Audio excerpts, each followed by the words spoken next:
Hey guys, it's Gary again. I'm back. I gave you a day off yesterday. I was very kind. But unfortunately, if I don't do a video today, it means I have to spend more time working on music. And I don't want to do that. Yeah, I've been working on a project, but it's time consuming, and I have little reason not to work on it unless I'm doing a video or something else like this. Today, my subject matter, strange one. I wasn't, ever going to touch on popular artists really. But I do a Grateful Dead video last week, simply because I was reminded of the Infrared Roses Grateful Dead album that I thought many people that listen to my watch my videos, are kind of into that electronic, experimental, instrumental music thing. And how that album really fit the bill. And I thought, that'd be an interesting side venture. Well, quite similarly, there is one album here. Excuse me, I'm moving things around. There's one particular album here from today's subject, Mr. Andy Summers, that would particularly also appeal to the same people that might like Infrared Roses by the Grateful Dead, as well as the Klaus Schultz stuff, the New Age, electronic instrumental music. I don't know if there's going to be anything in here for Carm. Carm already knows the answer to this mystery, so don't tell anybody else. I know Carm already knows what particular album I'm talking about. He probably already did before he even started playing the video or anything, but I'm going to do it anyway. Where was I? Andy Summers has an interesting history as a guitarist. I'm not a fan of the Police. By the time the Police came around, I was already lost my interest in rock music. I'm taking a chance today. I'm playing music in the background, and I don't know how loud it is, how much you can hear it. And I'm desperately trying to find the volume control here, and failing. The music, even though it's orchestral, in the background has something to do with today's subject matter, Andy Summers. And one of the reasons I chose to do this is, like I said, because there's a particularly interesting album here, I think, for fans of electronic music. And also because I can keep it under 3 hours or whatever my rate is now going at the ridiculous length of my videos.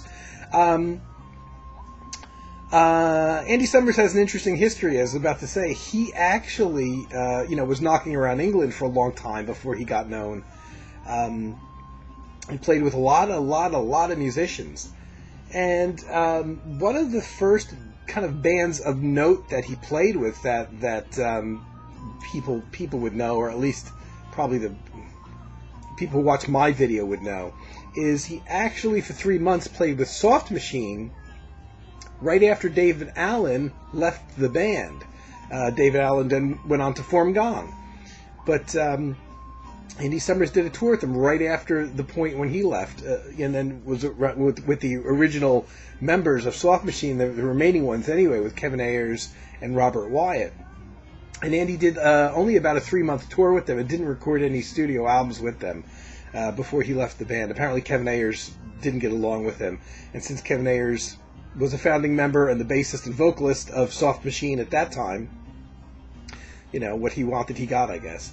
I'd be surprised that I haven't heard any instances, I could be wrong, of any live material with Andy Summers surfacing from that 3-month period, only because there's been so much activity in recent years of old, decrepit bootleg things coming out.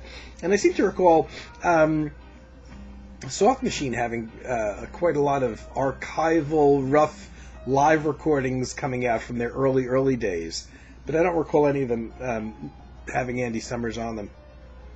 Another interesting project that Andy did before his real fame was that he played some live dates performing the orchestral version of Mike Oldfield's Tubular Bells, when the original Tubular Bells was a hit, and it was followed up a year or so later by the orchestral Tubular Bells, which David Bedford took the original Tubular Bells and scored it for a whole big orchestra.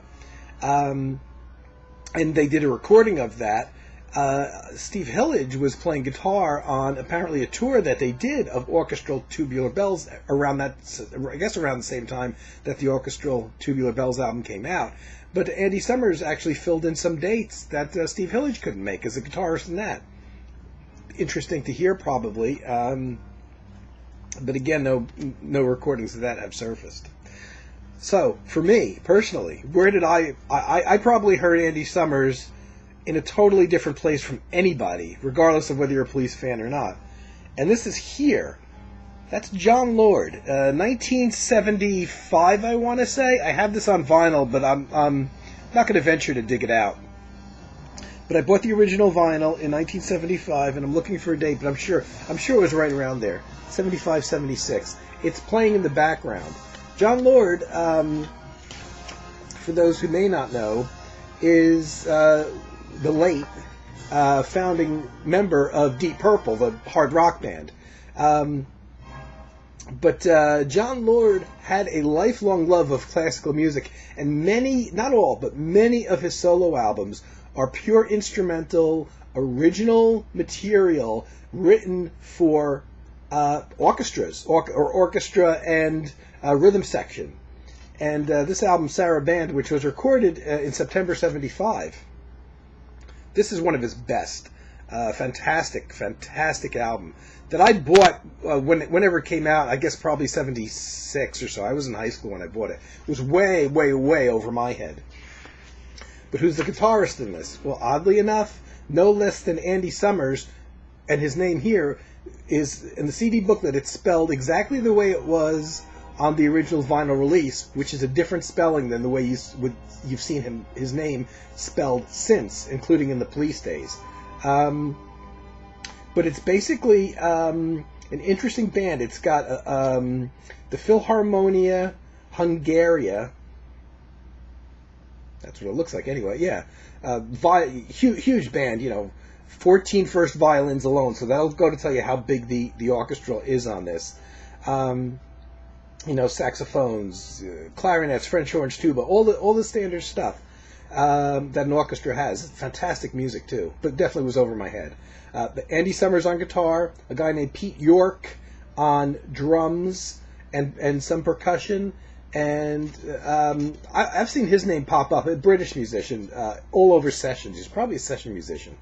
John Lord on keyboards, including Hammond organ. So even though it's you got the orchestra there, it's not just an orchestral music. It's got some Hammond organ and piano as well, clavinet, some synthesizers in here, mixing beautifully with the orchestra. And Mark Nausif, who was a percussionist, a hand percussion that played. It's funny because they list all the instruments he plays here, which are about 20, 30-something instruments. A lot of them I'd never heard of before prior. Tam-tams, vibroslap, water gongs. I didn't know what any of these things were at the time, I remember. Wood blocks, talking drums. It's the first time I'd ever seen a lot of these instruments in writing. Mark Nassif is a really good musician, too. And I've got a couple solo discs by him. And a bass guitarist as well. So it's kind of got, I would say a rock band, but it's got a 5-piece band playing with this orchestra, and Andy's playing electric and nylon string guitars. Now, there's not a lot of guitar in here. It's definitely not a guitar album. And it's called Sarah Band, if I didn't mention the name. And, but there's some electric guitar in there, and there's some really pretty nylon string stuff. And it's the first place I ever heard Andy. And, it's strange because I probably got this in 76, and it was only a few years later, really, that Andy struck it big with the Police. During his days with the Police, Andy didn't really start a solo career yet in terms of solo albums, yet at that point.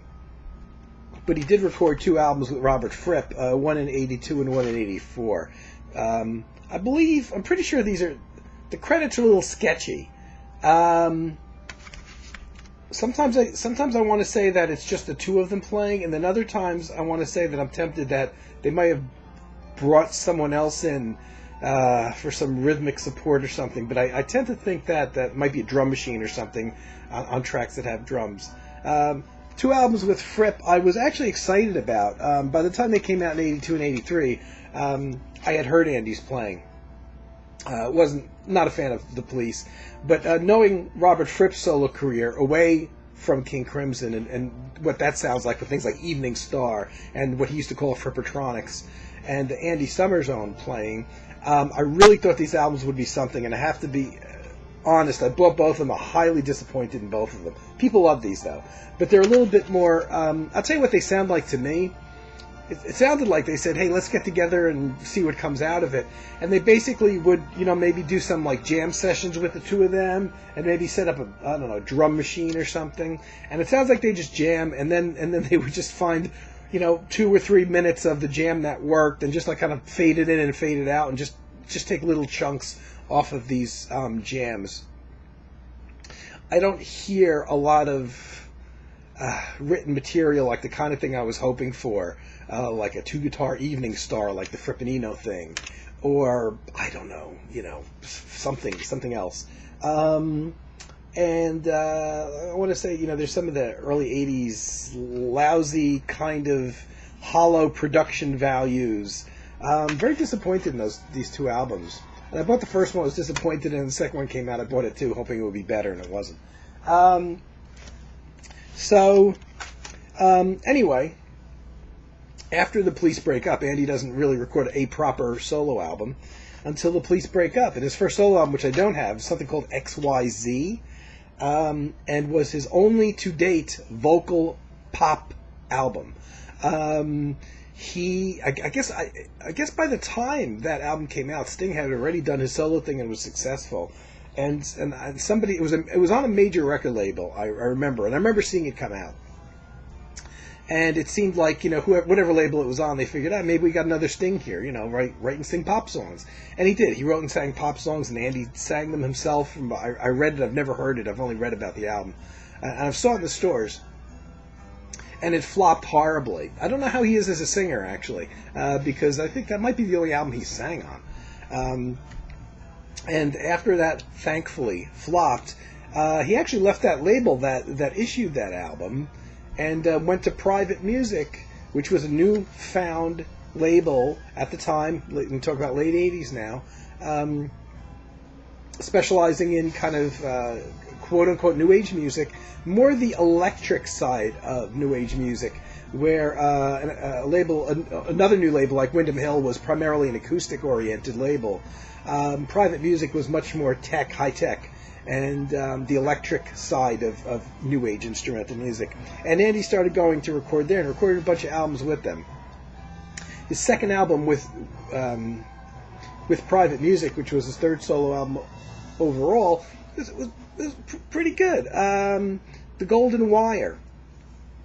There's a couple of really nice instrumentals on there that made me wish that there were more. And then there's a fusiony thing starting to creep in here, getting a little fusiony, a little maybe aggressive or so. There is one vocal tune on here, sung in Indian, called Piatosa, and I remember hearing or reading an interview with Andy at the time this came out. The song Piatosa is not an original. Andy had heard it, had bought a soundtrack to an Indian Bollywood movie. Loved this track since day one. But there was such little information on the soundtrack album as to who actually composed it and who played on it. I think Andy was having trouble at that time tracking down who the actual composer was. But he said that he loved this record, which he had for years from this Bollywood movie. And every musician friend that would come over to his house, he played it for and says, "Isn't that a beautiful song, a great song?" And it is. It's a nice song, and he gets a female Indian-style vocalist to sing it, and he did his own version of it.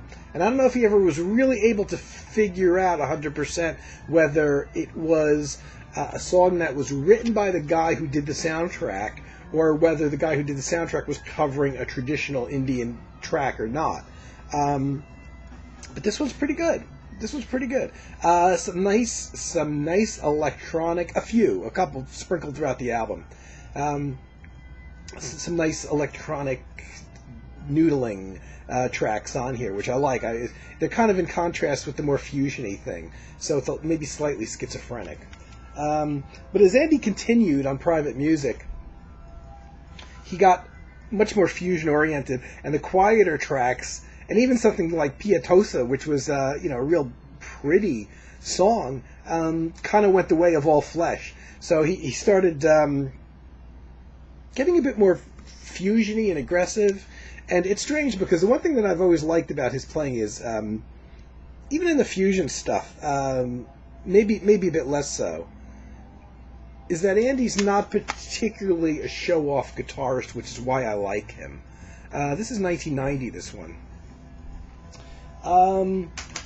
I like that he seems more interested in music than in just creating a song on the things that he writes, and then creating a song to solo over. A lot of guitarists in the 80s, all those guys that came from the shredding thing, and even the Al Di Meolas of the world, there's a lot of albums, especially early in their career, that really the songs are a little more than a setup so these guys can take an extended solo. And one of the reasons why I like Andy is I never thought that he was like that, even when he does material that I don't like. I think for the most part, there's a sense of the piece of music, the song, the composition itself is as important as the guitar solo. So I kind of liked him in that way. In '91, another album called The World Gone Strange for Private Music. Again, more fusion-y. Little disappointed. He's getting away from what I kind of like about him. And Windham Hill also did a compilation. Actually, they may have done more than one, but they did a compilation, but only included material from 3 of the 4 albums that he recorded for them, which is an odd choice. The first album he recorded for them, they didn't choose anything off of it. That's the one I thought was the best one. Very odd choice. Andy then left that label and went. He bopped all over after leaving Private Music. He went a bunch of numerous places, and so by '95 he was off of Private Music and recording for CMP, which I believe CMP is a very fusion-oriented label, and the music kind of fits in with it. Again, he's still in a fusion mode here, but really getting even more into it. Synthestasia. I don't pronounce that wrong. I should have really tried to figure out how the hell to pronounce this before I did the video. And I've had this for years. I probably had this since it came out. Pretty aggressive, and not at all the kind of thing that I really associate with him. Now, in his downtime, or somewhere during this period, post-Police, 1992, Dennis Miller, the comedian, had a talk show, and he had a house band, just like David Letterman and all those, Jay Leno, all those guys do. And Andy Summers was actually the musical director and the leader of the band. The show didn't last long. It's probably a good thing because you get more solo albums that way. But I don't think I ever saw the show. And I knew Andy was the music director. And I guess I figured, there's always time. So I didn't get to see it. Which is bad. Because I would have liked to have seen what he did, to be honest, in that context of a TV show. I'm not sure what he did. It probably wouldn't have been much different from the David Letterman band thing, I'm guessing. Probably a lot like, I'm guessing, possibly doing rock songs, instrumental versions of rock songs. I'm not sure what he did. I kind of doubt they would let him do solo material because probably he wasn't well known enough at that time. Okay, so what's next? Well, I go to 90, why can't they print bigger dates on these? Because I looked all this stuff up last night, but I can't remember. I can't commit it to memory. What little I have left. 97. I don't have all of Andy's albums, by the way, not even close. But I think I have a representative cross-selection. 97 is The Last Dance of Mr. X. This is a little better. It seems that last album from '95, did I say? May have been kind of the highlight of the fusion stuff. There's a lot of fusiony stuff on here, but there's a slight hint that it's getting more jazzy, pure jazzy. I mean, there's a track. Actually, this one has several jazz tracks on here. Goodbye Pork Pie Hat, the Charles Mingus composition, is done here. Jeff Beck also covered that. Footprints, the Wayne Shorter composition that was recorded originally, I guess, by Miles Davis in the mid-'60s. I want to say 65, right around there, when Wayne Shorter was a member of Miles Davis's group and pretty much the chief composer at that time. So, because I remember putting this on, I played this yesterday after not hearing it for years. And I'm like, oh, I know that track. Horace Silver's Lonely Woman is done on here. So there's a whole bunch of Afro Blue is done on here. There's a whole lot of jazz standards, modern jazz standards, on here interpreted. So it's a little more jazzy. They're done in a kind of like a light fusiony way, but those previous albums that were primarily original material of Andy's was very, very fusion oriented, and this was getting a little bit closer to jazz, and good sign. I wouldn't say that that was necessarily the album to run out and buy, but it's not bad. It was a good foreshadowing of things to come, though. I'm looking at another album. Now, this album is really. I'm looking for recording dates here. Yeah, I skip ahead a few years. This one was recorded in 2002, and I'm guessing, I don't know where those albums fell in between, but Andy did do 2 albums which I don't have. One was all Thelonious Monk compositions. And one was old Charles Mingus compositions. Now, I haven't heard them, so I'm not, I'm sure they're done in his style and that little light fusiony thing. But Andy's obviously a jazz head. That's probably, I probably had read that about him earlier, else I probably wouldn't have paid any attention to him whatsoever. But he probably did those prior to this 2002 album, Earth and Sky. This is really. Well, at least in his top 3 from the ones that I have and the ones that I know, a lot more jazz. All of a sudden, he's kind of gotten back to a clean guitar sound. I'm pretty sure these are all originals on here. There's no jazz covers, but the material, it starts off with an up-tempo track.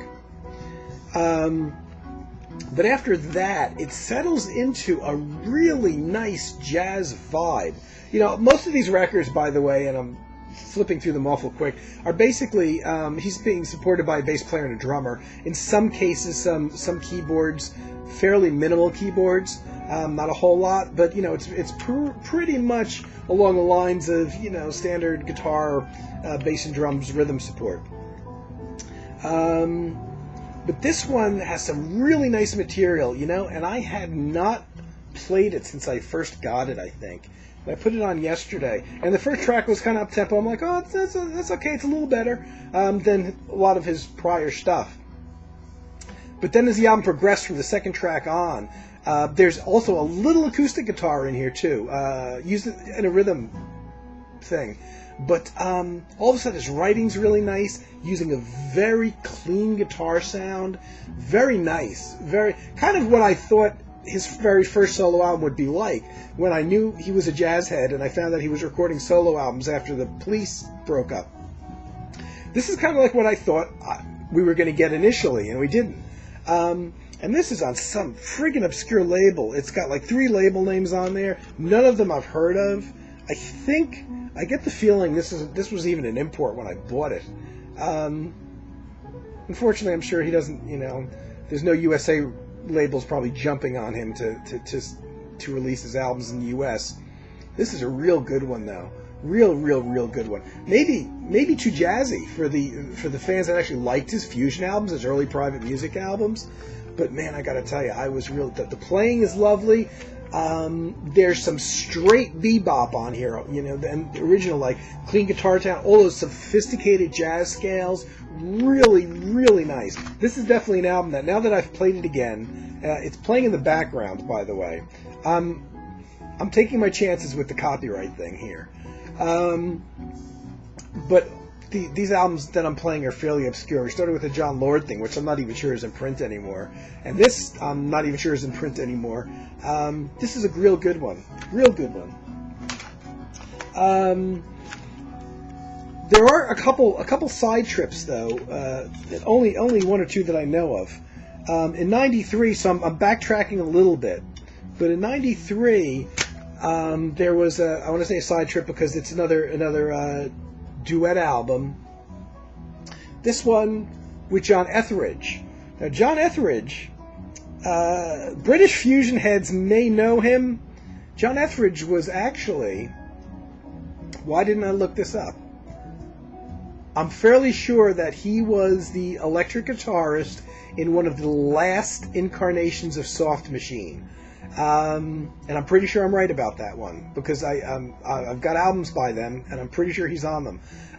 So he's kind of skirting along the lines, and they're probably close in age. So I'm betting Andy and John knew each other already for many years. That same kind of world that Andy Summers originally came from. John Etheridge was kind of like a guy on the skirting the edge of the prog rock thing, going into jazz fusion. Also a tasteful guitarist that I like very much. I've only heard a handful of things by him. And I want to say a Soft Machine. I'm pretty sure he was in a very, very late version of Soft Machine that was around when Soft Machine was still going without a break. Eventually, because Soft Machine became, in the Carl Jenkins years even, something that had no original members left. And but they continued on. Yes, John Etheridge was in Soft Machine and recorded a couple of their last studio albums with them, actually preceded by Alan Holdsworth. Now, this album, this is a real departure from what Andy was doing at that time, because this is, what did I say, 93? My memory's gone. I think this is 92 or 93. This is pretty much two acoustic guitars, and that's it. There's not a rhythm section. There's I think they occasionally might switch off playing some bass. There's originals that they wrote together, that Andy and John Etheridge wrote together. They do a Django Reinhardt tune, which makes sense, a Thelonious Monk tune, so you can see where these guys are coming from, and a whole bunch of Andy originals. But yeah, these guys are of the same. This is '93. Of the same background, and this is real tasty. This is for jazz heads, because there's no real rhythm section propelling you along. There's no fusiony stuff. It's mostly acoustic guitar. A few well-known jazz tracks mixed in with originals. Nice departure. So that would definitely be in the three albums of Andy's to get. Now, the moment you've all been waiting for, and the reason that I did this video, just like the Grateful Dead video, if it wasn't for Infrared Roses, I wouldn't have done a Grateful Dead video. Well, the reason I'm doing this one is because the first solo album by Andy that I bought was his second solo album overall, but his first instrumental solo album, and the first album that he recorded for Private Music when Private Music was a new label, and that's Mysterious Barricades. Now, I know Carm knows, not only does Carm know this, but I've had this album since it came out in, I want to say 86 or something like that, right around there, 86, 87. I'm attempting to look up the date. Yeah, it was recorded in 87. Man, is my camera having trouble focusing? Sorry, guys. But it's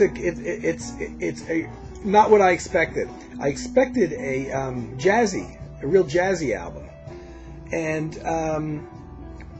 what I got is a really cool new age electronic music album. In fact, there's only two people that play on this, and he plays old guitars, including guitar synthesizers, and he actually plays things that sound like Robert Fripp's Frippertronics, his early electronics, more so than anything from the album that he recorded with Robert Fripp, from either album. So he does some real atmospheric electronics. And the only other person on this is keyboardist David Henschel, who's very well known as a studio engineer, recording many albums with Genesis, I know. I want to say the late 70s, early 80s albums of Genesis, just when they were really getting past their cult status and becoming a fairly big band, but before the real big pop success. So I knew David Henschel, didn't know he played an instrument. He plays all synthesizers on here. Just the two of them. No drums. Love this album. And it's one of those albums that I've played so much over the years that I kind of ruined it for myself because it's too familiar almost. And I hadn't played it since I moved here a couple years ago. And something made me pull it out and play it one day, or it's already probably loaded in my computer. And I started listening to it one day, and this is one of those weird things, Carm Cole's serendipity. Gorvo 31, if you don't know who Carm is, who I'm referring to, and you should be subscribed to him right away. And I put this on for the first time, and I want to say at least 3 years, but it could have been much longer. Had the album playing, going on the internet, coming onto YouTube, and I'm looking through, I think they were old videos of Carm's. I don't think they were current ones, or they may have been ones from a couple months ago or so when I was new to his channel. And just as I had started to play this, I find a video by Carm, and I start watching it, and what's Carm playing in the background? This album. That really, I have to tell you folks, that really freaked me out. I mean, it's not like I read, I'm featuring an Andy Summers album on his video, and then I went out and I pulled this out to play. No, I had this playing before I even looked. And I don't think in the video title was any reference to Andy Summers, if I'm not mistaken. And I'm like, that sounds familiar. I turned down my music, and I'm like, oh my God, that's what I'm playing. It was just one of those weird things. Great album. This is the reason why I did the video. And like I said, that Earth and Sky album, that album with John Etheridge, all those I recommend. Really, and those three really cover a range between a jazzy electric band thing, almost a pure jazz thing, an acoustic jazz thing, and then electronic new age thing. To me, those are the best worlds of what he does. I like that. And this has been out of print, but copies float around of it all the time. And I don't know if anybody's seen this, or it may be old news or whatever. Here's the same album. I wanted to get a hold of it. It's one of those albums I love so much, I wanted to get a hold of another album version of it, or have a backup copy initially. That might have even come from the days before you copied things in the computer and listened from there. Either that, or I think I actually bought this to give as a gift for someone who I knew would like it. And when I ordered it, I thought I was getting the Private Music album, which had been out of print at that point, but it was fairly recent. Copies were still around. And I got this Italian version of it. No difference in the music, just different cover art. But I was so intrigued by that after I gave the version to my friend, I ordered another copy for myself. Not something I do a lot, but it was very reasonable. But this is let's say a reissue. I don't think this is the version that originally came out. Because, there's a couple things on here. First of all, that album came out in 88, I want to say. I think 88. It was recorded in 87. This has got a 1997 date on there. So definitely a reissue.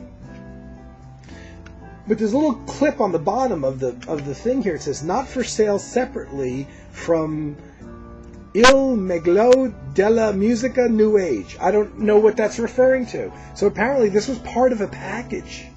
And I don't know if it was a package of CDs or what, but all I got, and I bought 2 copies of this. All I ever got was the sealed CD. So this was released in some kind of package, I guess. And I guess the sellers who were selling it, at least here in the U.S., separated it from whatever package it was part of, which may have just been a gathering of CDs by different artists sold in a block or something. But this came out in 97, and I would say this is on the Grupo Futura label. It's got a BMG logo, and it's got the original private music label on. And why am I saying it's Italian? I think it's Italian. I want to say that I think it's from Italy, but you know what? It could be Spain. Could be Spain. It's exactly the same album. The other thing I don't like about this version, they don't list the musicians. I mean, there's only 2 guys playing here. There's no real mention that. Here's maybe why I think it's. I don't know if you're able. There's no real mention of David Henschel on here. Okay, guys, is that Italian? Is that going to focus? I don't think that's going to focus. Let me put on autofocus. There you go. Okay, Spanish, Italian. Not sure.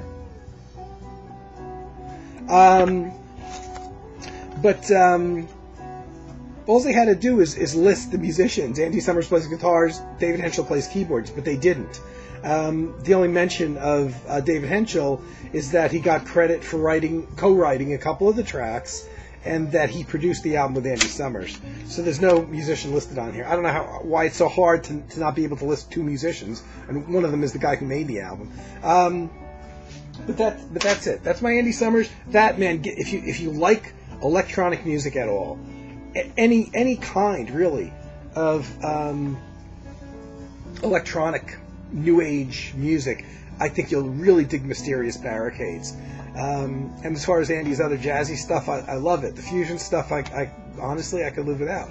I don't have anything more current than that. I think the last album I showed that's most current is 2002. He hasn't recorded as much as a solo artist since then. Not as aggressively recording and putting stuff out there. He did a Police reunion tour too, somewhere after that point. So that wasted a bunch of his time. Okay, guys. My camera's moving as I speak. I'm here. You should see the way I got that thing propped up on there. It's amazing to me that it hasn't fallen off during the course of any of these videos. Well, I did this. I chose to do this one after giving you a day off because I wanted to make it short. And I still went on much longer than I anticipated. But still, it's only half the length of my typical epics. So, guys, I hope you're having a great week whenever you see this. And I'll be back all too soon. Take care.